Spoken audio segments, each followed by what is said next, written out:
कड़कड़ाती ठंड और बर्फीली हवाओं के बीच सैकड़ों लोग एक विशाल शिप पर फंसे हुए थे। शरीर धीरे धीरे सुन्न हो रहे थे और हर बीतता पल उन्हें मौत के करीब धकेल रहा था। स्थिति तेजी से बिगड़ती जा रही थी और तभी अचानक एक अजीब सी हलचल ने सभी का ध्यान अपनी ओर खींचा। पानी का स्तर लगातार बढ़ता जा रहा था और अब पानी शिप के इंजन तक आ चुका था, जिससे शिप की स्थिति और भी गंभीर हो गई थी। कुछ ही पलों में पूरी शिप अंधेरे में डूब गई। चारों तरफ सिर्फ ठंडा पानी और सन्नाटा था। डर और घबराहट से भरे चेहरों पर डर साफ झलक रहा था। क्या यह बच पाए? आपने अक्सर जहाजों को पानी से भरे समुद्र में जाते सुना होगा, लेकिन क्या कभी किसी जहाज को बर्फीले समंदर के बीचों बीच जाते सुना है? एमवी एक्सप्लोरर की यह कहानी बिल्कुल अनोखी है, क्योंकि यह शिप पानी नहीं बल्कि बर्फ के विशाल टुकड़ों को चीरते हुए अपनी यात्रा कर रही थी। रात के 10 बज चुके थे। बाहर घना अंधेरा और जबरदस्त ठंड थी। विजिबिलिटी बेहद कम थी।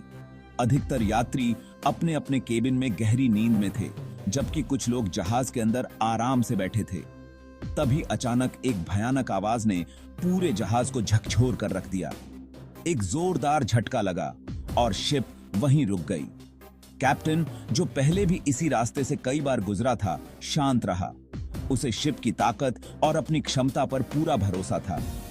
उसने सोचा कि यह बर्फ की मोटी परत से टकराने पर हुआ कोई साधारण झटका है और शिप पहले की तरह फिर से आगे बढ़ जाएगी।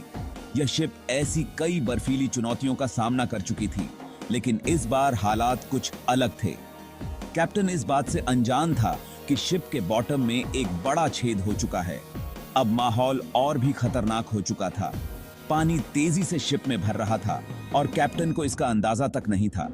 यात्रियों को तो यह भी नहीं पता था कि उनके पैरों के नीचे क्या तबाही आने वाली है। हर बीतते सेकंड के साथ बर्फीला पानी जहाज को निगलने के लिए आगे बढ़ रहा था। अब सवाल सिर्फ इतना नहीं था कि जहाज डूबेगा या नहीं, बल्कि सवाल यह था कि क्या वक्त रहते सभी लोग इस जहाज से बाहर निकल पाएंगे, या फिर यह शिप भी टाइटैनिक की तरह बर्फ के ठंडे पानी में खो जाएगी, अपनी आखिरी सांस लेते हुए। यह कोई आम समुद्री दुर्घटना नहीं थी। यह एक दौड़ थी मौत और जिंदगी के बीच। क्या एमवी एक्सप्लोरर उस अंधेरे और बर्फीले समंदर से खुद को बचा पाएगी, या फिर बर्फ का यह विशाल साम्राज्य उसे हमेशा के लिए निगल लेगा? जानने के लिए वीडियो बिना स्किप करे एंड तक देखना। 1960 का दौर था, जब अंटार्कटिका जैसी जगहों पर समुद्र के रास्ते पहुंचना बेहद कठिन था। समुद्रों में भारी बर्फ की वजह से कोई भी शिप वहां जाने का जोखिम नहीं उठा सकती थी। जैसे कि 1912 में टाइटैनिक बर्फ की चट्टान से टकराकर डूब गया था, उसी से आप अंदाजा लगा सकते हैं कि अंटार्कटिका की यात्रा कितनी खतरनाक हो सकती थी। लेकिन एक स्वीडिश अमेरिकी बिजनेसमैन एरिक लिंडप्लेट को इसमें एक शानदार मौका दिखा। उन्होंने सोचा कि लोग अंटार्कटिका की यात्रा करना चाहते हैं, तो क्यों ना एक ऐसा जहाज बनाया जाए जो बर्फी चट्टानों से सुरक्षित तरीके से गुजर सके। इसी सोच के साथ एरिक ने एक मजबूत शिप का निर्माण करवाया, जो इतनी ताकतवर थी कि उसके रास्ते में आने वाली मोटी बर्फ भी टूट जाती। इस शिप का नाम लिंडब्लड एक्सप्लोरर रखा गया और यह उन साहसी यात्रियों को अंटार्कटिका ले जाने लगा जो वहां की अद्भुत दुनिया देखना चाहते थे। इस तरह एरिक ने इस अनोखे जहाज से मोटी कमाई की और अंटार्कटिका की सैर को संभव बना दिया। हालांकि यह शिप बहुत बड़ी नहीं थी, लेकिन यह अपनी मजबूती के लिए जानी जाती थी। आमतौर पर जब कोई शिप बर्फीले समुद्र में जाती है, तो उसके सामने आइस ब्रेकर लगाया जाता है, जो बर्फ से टकराने पर शिप को सुरक्षित रखता है। लेकिन लिंडब्लड एक्सप्लोरर एक अनोखी शिप थी, जिसे आइस ब्रेकर की जरूरत नहीं थी। इसके सामने वाले हिस्से को इस तरह से डिजाइन किया गया था कि शिप जब आगे बढ़ती तो उसका वजन बर्फ को तोड़ देता था। फिर भी सुरक्षा के लिए इस शिप में दोहरी लेयर वाली हल्की परतें लगाई गई थीं, जिससे शिप की सुरक्षा बनी रहती थी। अगर शिप बर्फ से टकराती और बाहरी परत को नुकसान होता, तो अंदर की परत शिप को बचा लेती। शिप का डिजाइन बेहद सफल साबित हुआ और यह शिप दुनिया भर में लोकप्रिय हो गई। लोग दूर दूर से अंटार्कटिका की सैर के लिए इस शिप को चुनने लगे। यह शिप इतनी भरोसेमंद थी कि इसने कई बार दूसरी फंसी शिप्स को बचाया। साल दर साल इसके मालिक और नाम बदलते रहे, लेकिन इसकी परफॉर्मेंस हमेशा शानदार रही। आखिरी बार इसे 2004 में खरीदा गया और इसका नाम एमवी एक्सप्लोरर रखा गया।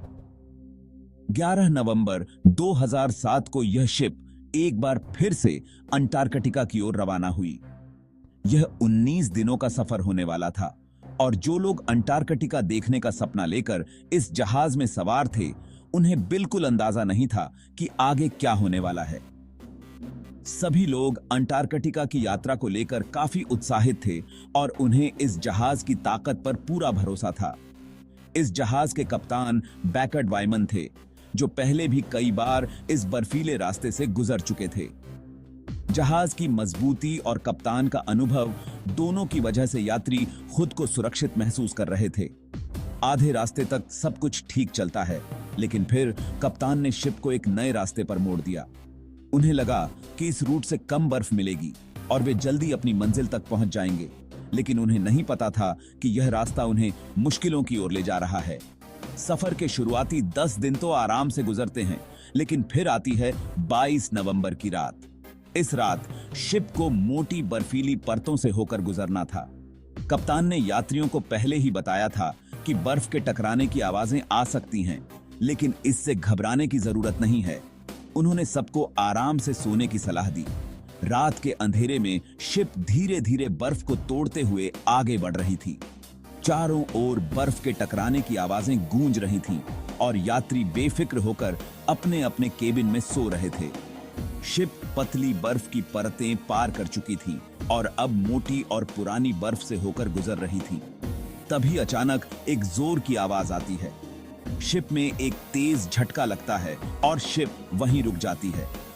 तेज आवाज और जोरदार झटके से सभी यात्री जाग गए, लेकिन कप्तान ने पहले ही चेतावनी दे रखी थी, इसलिए किसी ने इसे गंभीरता से नहीं लिया और फिर से सोने की कोशिश की।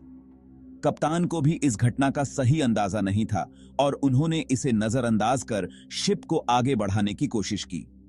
शिप बर्फ को तोड़ते हुए फिर से धीरे धीरे आगे बढ़ने लगी, लेकिन थोड़ी ही देर बाद यात्रियों के केबिन से चीखने चिल्लाने की आवाजें आने लगीं।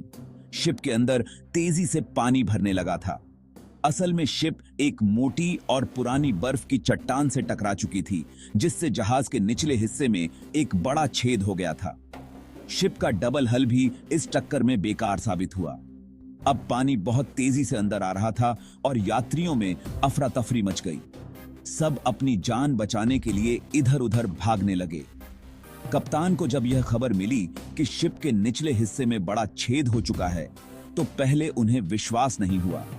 उन्हें लगा कि छोटा मोटा नुकसान हुआ होगा जिसे ठीक किया जा सकता है, लेकिन जब उन्होंने स्थिति का जायजा लिया तो देखा कि पानी बहुत तेजी से भर रहा था। यह देखकर कप्तान की आंखें फटी की फटी रह गईं। उन्हें समझ आ गया कि अब यह शिप नहीं बच पाएगी। कप्तान ने तुरंत अपने क्रू मेंबर्स को डिस्ट्रेस सिग्नल भेजने का आदेश दिया, ताकि आसपास कोई जहाज हो तो वह इस सिग्नल को पकड़ सके और मदद के लिए आ सके। शिप के अंदर पानी अब इतना ज्यादा भर चुका था कि वह एक तरफ झुकने लगी। क्रू मेंबर्स तुरंत यात्रियों को शांत करने और लाइफ बोट्स में उतारने में जुट गए। क्योंकि यह शिप आकार में छोटी थी, उसकी बचने की संभावना बहुत कम थी। शिप अब भी अपनी मंजिल से करीब 46 किलोमीटर दूर गहरे समुद्र में थी। इतनी खराब हालत में शिप का किनारे तक पहुंचना नामुमकिन था और यात्रियों को अब अपनी जान बचाने का ही सहारा था। सौभाग्य से जो डिस्ट्रेस सिग्नल भेजे गए थे वह 2 शिप्स को प्राप्त हुए, लेकिन समस्या यह थी कि यह दोनों शिप्स अभी भी इतनी दूर थीं कि वे एमवी एक्सप्लोरर की मदद तुरंत नहीं कर सकती थीं। दूसरी परेशानी यह थी कि जिन लाइफ बोट्स में यात्री बैठे थे वहां ठंड से उनकी हालत खराब हो रही थी। धीरे धीरे पानी बढ़ता गया और शिप के उस रूम तक पहुंच गया जहां से पूरी शिप को पावर मिलती थी। पानी के भरने से एक शॉर्ट सर्किट हो गया और पूरी शिप की बिजली चली गई। शिप को पूरी तरह से खाली कर दिया गया था और सभी लोग लाइफ बोट्स में सवार थे। कप्तान शिप को सीधा करने की कोशिश कर रहे थे, लेकिन पानी इतना ज्यादा भर चुका था कि इंजन ने काम करना बंद कर दिया। शिप तेजी से डूबने लगी और आखिरकार कप्तान ने भी शिप छोड़ने का फैसला किया। कप्तान और क्रू मेंबर्स भी लाइफ बोट्स में सवार हो गए और अब सब ठंडी हवाओं और बर्फीले पानी में सिर्फ इस इंतजार में थे कि कोई उन्हें बचाने आएगा। इनकी आंखों के सामने उनका शिप समुद्र में समा आता जा रहा था।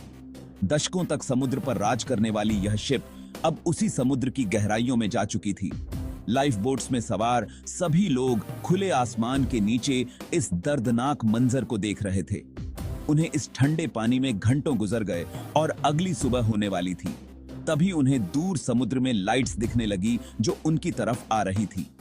दरअसल जिन 2 शिप्स को डिस्ट्रेस सिग्नल मिला था, उनमें से एक शिप उनकी मदद के लिए आ रही थी। सभी लोगों को सुरक्षित रेस्क्यू कर लिया गया। अच्छी खबर यह थी कि इस खौफनाक हादसे में कोई जान नहीं गई और सब बच निकले। लेकिन कप्तान की एक गलती ने एमवी एक्सप्लोरर को समुद्र की गहराई में समा दिया। आज भी इस जहाज का मलबा पेंगुइन आइलैंड से करीब 25 मील दूर समुद्र की गहराइयों में दफन है। यह थी अंटार्कटिका की खौफनाक कहानी। ऐसे ही वीडियोस देखने के लिए चैनल को सब्सक्राइब करना मत भूलना। Thank you.